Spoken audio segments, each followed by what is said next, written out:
ഈ അഡിക്ഷൻ എന്ന് പറയുമ്പോൾ നമുക്കറിയാം, ഒരു കാര്യം ചെയ്തു കഴിഞ്ഞാൽ വീണ്ടും അത് ചെയ്യാനുള്ള അടങ്ങാത്ത ആഗ്രഹം. അതിപ്പോൾ നല്ലൊരു അവിൽ മിൽക്ക് കുടിച്ചാൽ അവിടെ തന്നെ പോയി പിന്നെയും കുടിക്കാൻ തോന്നും. ഇത് മനുഷ്യൻ്റെ ഒരു സ്വാഭാവികമായ വികാരമാണ്. അപ്പോൾ അങ്ങനെ നമ്മൾ തലച്ചോറിലുണ്ടാകുന്ന ഡോപ്പമൈൻ എന്ന് പറഞ്ഞൊരു ഹോർമോണാണ്, ന്യൂറോ ട്രാൻസ്മിറ്റർ എന്ന് പറയും.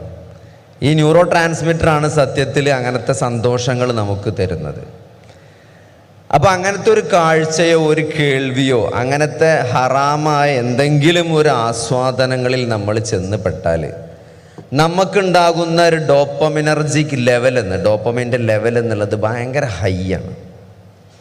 പ്രത്യേകിച്ച് ശൈത്താൻ്റെ ഇടപെടൽ ഉണ്ടാകുമ്പം അത് കൂടുതൽ പീക്ക് ഉണ്ടാവും, ഭയങ്കര സാറ്റിസ്ഫാക്ഷൻ കിട്ടും. പക്ഷെ അതിൻ്റെ പ്രശ്നം എന്താ വെച്ചാൽ അതിന് പിന്നെ ഒരു ക്രേവിങ് വരും, അത് വീണ്ടും കിട്ടണം എന്നുള്ളൊരാഗ്രഹം വരും. അതുകൊണ്ടാണല്ലോ അത് അഡിക്ഷനിലേക്ക് വഴിമാറിപ്പോകുന്നത്. നാളെയും അത് ചെയ്യണം, അതിൻ്റെ അവസരങ്ങൾ അന്വേഷിക്കും, സാഹചര്യങ്ങൾ ഉണ്ടാക്കും, പിന്നെ അതിനു വേണ്ടി പണിയെടുക്കും. അപ്പോൾ അതാണ് ഇതിൻ്റെ ഒരു കുഴപ്പം. ഇതൊക്കെ നമ്മൾ ഉപേക്ഷിക്കാൻ തയ്യാറായാലും മായാത്ത കാഴ്ചകൾ നമ്മളെ തലച്ചോറിൻ്റെ മെമ്മറിയിൽ കിടക്കുന്നുണ്ടാവും.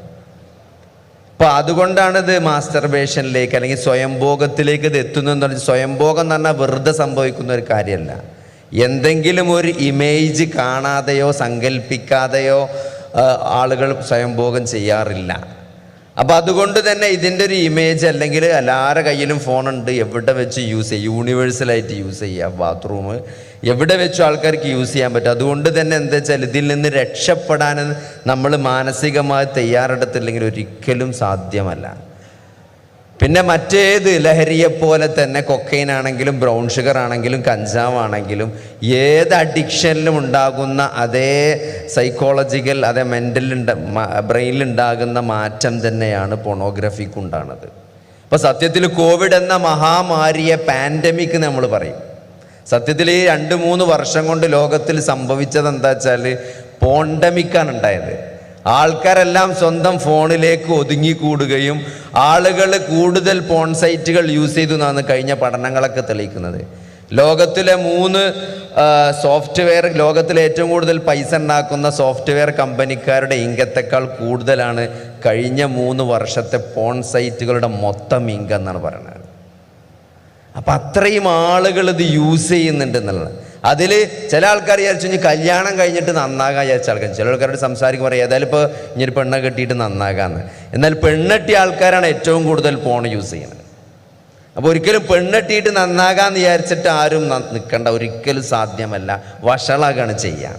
കാരണം എന്താ വെച്ചാൽ ഇതിൽ കിട്ടുന്ന ഒരു സാറ്റിസ്ഫാക്ഷനാണ്. അപ്പോൾ ഒരു ഉദാഹരണത്തിന് നിങ്ങൾക്ക് മനസ്സിലാകുന്ന ഒരു ഭാഷയിൽ പറഞ്ഞാൽ, നല്ലൊരു അവിൽ മിൽക്ക് നമ്മൾ പുറത്തുനിന്ന് കുടിച്ചുകാണ്ട് നമ്മൾ പെരയ്ക്ക് ചെന്നുകാണ്ട് നമുക്ക് ഒരു ഔലും വെള്ളം ഉണ്ടാക്കി ആ ഔലും വെള്ളത്തിന് വലിയ ചാതുണ്ടാവില്ല. കാരണം അതിൻ്റെ ത്രഷോൾഡ്, നമുക്ക് ആദ്യം കിട്ടിയതിൻ്റെ ത്രഷോൾഡ് ഉമ്മാൻ്റെ സാധാരണ ഔലും വെള്ളത്തിൻ്റെ ലെവലിൽ എത്തൂല. അപ്പം അതുകൊണ്ട് കല്യാണം കഴിച്ചാലും നമുക്ക് കിട്ടുന്ന നേരത്തെ കിട്ടിയിരുന്ന ഡോപ്പമിൻ ഒരിക്കലും എന്തെങ്കിലും കല്യാണം കഴിച്ച് കിട്ടുന്നതിലൂടെ ചിലപ്പം ഇങ്ങനത്തെ ആൾക്കാർക്ക് കിട്ടൂല. ഒരു ഹറാമ് നമ്മൾ ജീവിതത്തിൽ കൊണ്ടുവരുന്നുണ്ടെങ്കിൽ അതിൻ്റെ ദുരന്തം നമ്മൾ ജീവിതത്തിൽ പേറിയിട്ടേ ഈ ദുനിയാവെന്ന് പോവുള്ളൂ. അതുകൊണ്ട് ഇതൊക്കെ നോർമലാണ്, ഇതൊക്കെ എല്ലാം ഇവിടെ എല്ലാവരും ചെയ്യുന്നതെല്ലാം ശരിയാണ് എന്നല്ലെങ്കിൽ അതൊരു നോർമലാക്കി എടുക്കാനാണ് ആൾക്കാർ എല്ലാവരും ഷെയ്ത്താനൊക്കെ ശ്രമിച്ചുകൊണ്ടിരിക്കുക. വസുയ്യിന ലഹുമു ഷെയ്ത്താൻ, ഷെയ്ത്താൻ ഭംഗിയാക്കി കാണിക്കുന്നതാണ്. അതുകൊണ്ട് സഹോദരങ്ങളെ, ഇത് വലിയ ദുരന്തമാണ്. കാരണം ഇത് നമ്മൾ ജീവിതത്തിന് വ്യക്തമായൊരു ലക്ഷ്യമുണ്ട്. അള്ളാഹു കൃത്യമായി നമ്മളെ പ്രവാചകന്മാരിലൂടെ എങ്ങനെയാണ് ജീവിക്കേണ്ടത്, തെറ്റേതാണ് ശരി ഏതാണെന്ന് കൃത്യമായിട്ട് നമ്മളെ പഠിപ്പിച്ചിട്ടുണ്ട്. ഫമനിബ്തഗാ വറാഅ ദാലിക, അതിൻ്റെ അപ്പുറത്തേക്ക് ആരെങ്കിലും ആഗ്രഹിച്ചാൽ അവർ അക്രമികളാണെന്നാണ്. അപ്പം അതുകൊണ്ട് ആ അക്രമം നമ്മൾ ജീവിതത്തിൽ പ്രവർത്തിച്ചു കഴിഞ്ഞാൽ നമ്മൾ ജീവിതത്തിൽ ഒരു ദുരന്ത ഫലം ആഖിറത്തിലല്ല, ആഖിറത്തിൽ എന്തായാലും ഉണ്ടാവും, ദുനിയാവിൽ തന്നെ നമ്മൾ അനുഭവിക്കും നമ്മൾ മനസ്സിലാക്കുക. കാരണം ഈ ആളുകളൊക്കെ അനുഭവിക്കുന്ന പ്രതിസന്ധികൾ, അവരുടെ റിലേഷൻഷിപ്പിൽ ഭാര്യയുമായിട്ടുള്ള ഇതൊക്കെ എന്ന് വെച്ചാൽ മൊത്തം ഒരു ന്യൂറോ ട്രാൻസ്മിറ്ററിൻ്റെ കളിയാണ് ഈ തലച്ചോറിൽ. നമുക്ക് സന്തോഷം നൽകുന്നത്, അതേപോലെ തന്നെ നമുക്കൊരാൾ ഒരു സോഷ്യൽ ലൈഫിൽ നമ്മളെ സാധാരണ റിലേഷൻഷിപ്പിലൊക്കെ നമുക്ക് കിട്ടുന്ന സന്തോഷങ്ങൾ. ഇപ്പോൾ ഡിപ്രഷനൊക്കെ പരിശോധിച്ചാൽ എന്താ മനസ്സിലാകുക, ഡിപ്രഷൻ്റെ പുതിയ കണ്ടുപിടുത്തങ്ങളൊക്കെ പറയുന്നത് നമ്മളെ ബ്രെയിനിലെ സീറോട്ടോണിൻ എന്ന് പറഞ്ഞ ഹോർമോണിൻ്റെ ലെവൽ താന്നത് കൊണ്ടാണ് ഡിപ്രഷൻ ഉണ്ടാകുന്നതാണ്. അപ്പോൾ സീറോട്ടോണിൻ ലെവൽ കൂട്ടാനുള്ള ഗുളികകളാണ് ഇപ്പോഴത്തെ ആൻറ്റി ഡിപ്രസൻസ്, പുതിയ ആൻറ്റി ഡിപ്രസൻസ് മുഴുവൻ. അപ്പോൾ ഈ സീറോട്ടോണിൻ നോർമലായി കിട്ടുന്ന കാര്യങ്ങൾ പരിശോധിച്ചാൽ നമ്മൾ മനസ്സിലാക്കും, നമ്മൾ വീട്ടിൽ ഉമ്മാനായിട്ട് വാപ്പാനായിട്ട് സന്തോഷമുള്ള ആളുകളായിട്ട് സംസാരിച്ചിരിക്കുന്ന കാര്യങ്ങൾ, നമ്മളെ ഭാര്യയുമായി സംസാരിക്കുന്ന, മക്കളുമായിട്ട് ഇടപഴകുന്ന അങ്ങനത്തെ നല്ല മെമ്മറികൾ, നല്ല നിമിഷങ്ങൾ ഒരാളുടെ സീറോട്ടോണിൻ കൂട്ടുമെന്നാണ്. അതുകൊണ്ടാണ് ഡിപ്രഷനിലെ ആളുകൾ ഒഴിഞ്ഞു നിൽക്കുന്നത്, മാറി നിൽക്കുന്നത്, ഒരു ഐസൊലേറ്റഡ് ആയിരിക്കും, ആരോടും സംസാരിക്കൂല, ഒതുങ്ങി നിൽക്കും. അപ്പോൾ അവരുടെ സീറോട്ടോണിൻ വീണ്ടും താഴേക്ക് പോവുക ചെയ്യുന്നത്. അപ്പോൾ അവരെ നമ്മൾ ആ സോഷ്യൽ പ്ലാറ്റ്ഫോമിലേക്ക് നമ്മളെ സംസാരിച്ച് ആ ലെവലിലേക്ക് കൊണ്ടുവരാം. നിങ്ങൾ ഈ പോർണോഗ്രാഫിയിലൊക്കെ പരിശോധിച്ചാൽ സംഭവിക്കെന്താ, ഇങ്ങനത്തെ ആളുകൾ മാസ്റ്റർബേഷന് വേണ്ടി അവരെപ്പോഴും ഒരു ഏകാന്തത ഇഷ്ടപ്പെടുന്ന ആളുകളായിരിക്കും. അങ്ങനെ ഈ ഡിപ്രഷൻ കൂടുന്തോറും, ഈ പോർണോഗ്രാഫിൻ്റെ അഡിക്ഷൻ കൂടുന്തോറും അവർ കൂടുതൽ ഏകാന്തതയിലേക്കും കൂടുതൽ ഡിപ്രഷനിലേക്കും പോയിട്ട് അവസാനം ഞാനൊരു ഉപയോഗമില്ലാത്ത വസ്തുവാണ് എന്നുള്ള ഏറ്റവും ഡേഞ്ചറായ ഒരു സിറ്റുവേഷൻ, ഞാൻ ജീവിച്ചിട്ട് കാര്യമില്ല, നേരത്തെ ഇങ്ങനെ പറഞ്ഞതുപോലെ സൂയിസൈഡൽ ടെൻഡൻസിയിലേക്കൊക്കെ ആളുകൾ എത്തുന്നത് അതുകൊണ്ടാണ്. ഇതൊക്കെ തന്നെയാണ് ഡ്രഗ് അഡിക്ഷനിലും നടക്കുന്നത്. ഇങ്ങനത്തെ ആളുകളാണ്, ഈ ഡിപ്രഷനിലേക്ക് പോകുന്ന ആളുകളാണ് പിന്നെ കഞ്ചാവ് പോലത്തെ അല്ലെങ്കിൽ അങ്ങനത്തെ സന്തോഷം കണ്ടെത്താൻ വേണ്ടി വേറെ ഹറാമുകളായ മാർഗങ്ങൾ സ്വീകരിക്കുന്നത്. അപ്പോൾ ഇതിനൊക്കെ നമ്മൾ കൃത്യമായി ശാസ്ത്രീയമായ അടിസ്ഥാനങ്ങൾ, നിങ്ങൾ നോക്കി ഖുർആൻ അതിന് പറഞ്ഞ മാർഗനിർദ്ദേശങ്ങൾ പരിശോധിക്കുമ്പോൾ എത്ര സയൻറ്റിഫിക് ആയിട്ടാണ് പറഞ്ഞത്. നമ്മൾ ഒരു ഇമേജ് പോലും, നമ്മളെ ബ്രെയിനിൻ്റെ പവിത്രത കാത്തു സൂക്ഷിക്കാൻ ഒരു പോർണോഗ്രഫിക്ക് ഇമേജ് പോലും നമ്മുടെ ബ്രെയിനിൽ പതിയാൻ പാടില്ല. നിങ്ങളുടെ ദൃഷ്ടികളെ നിങ്ങൾ താഴ്ത്തണമെന്നാണ്, കാഴ്ചകളെ നിയന്ത്രിക്കണമെന്നാണ് ഖുർആൻ പറഞ്ഞത്. ഒരു സ്ത്രീയുമായി നിങ്ങൾ ഒറ്റക്കാകരുത്, ഒറ്റയ്ക്ക് ചാറ്റ് ചെയ്യരുത്. ഒരു പേഴ്സണൽ ചാറ്റിൻ്റെ ആവശ്യമല്ല, ഒരാവശ്യവുമില്ലാതെ അനാവശ്യമായി പെൺകുട്ടികളുമായി ചാറ്റ് ചെയ്യരുത്. ഇതൊക്കെ ഒറ്റക്കാകരുത്, രാത്രി നേരത്തെ കിടന്നുറങ്ങണം.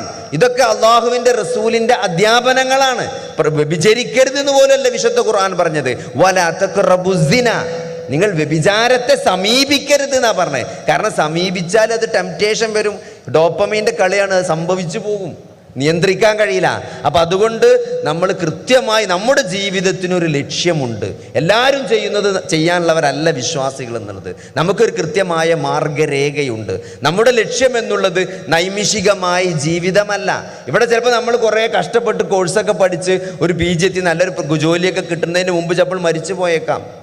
ഇപ്പം എൻ്റെ ഒരു സുഹൃത്ത് കഴിഞ്ഞ ദിവസം കോവിഡ് വന്നതിന് ശേഷം ഒരു ആറാഴ്ച പോലായിട്ടില്ല, അതിൻ്റെ മുമ്പ് 43 വയസ്സുള്ളൂ, ഒരു ഫേമസ് യൂറോളജിസ്റ്റ് ആയിരുന്നു, കുഴഞ്ഞു വീണ് മരിച്ചു എക്സസൈസ് ചെയ്യുന്ന സമയത്ത്.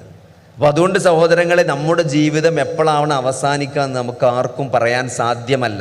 നമ്മുടെ ജീവിതത്തിൻ്റെ ലക്ഷ്യം എന്നുള്ളത് ഇവിടെ ഒരു ഡിഗ്രി സമ്പാദിക്കലല്ല, അനന്തമായ നാളത്തെ പരലോകത്തിൽ അള്ളാഹുവിൻ്റെ തൃപ്തി സമ്പാദിക്കുക എന്നുള്ള മഹത്തായൊരു ലക്ഷ്യമാണ് നമ്മുടെ ജീവിതത്തിനുള്ളത്. അതുകൊണ്ട് അതിൽ രക്ഷപ്പെടാനനുസരിച്ച് നമ്മുടെ ജീവിതത്തെ നമ്മൾ ഇവിടെ ക്രമപ്പെടുത്തുക. അവരാണ് വിജയിക്കുന്നവർ എന്ന് മനസ്സിലാക്കിക്കൊണ്ട് നമ്മൾ പ്രമാണങ്ങളെ പിൻപറ്റുക. അള്ളാഹു നമുക്ക് തൗഫീക്ക് നൽകുമാറാകട്ടെ.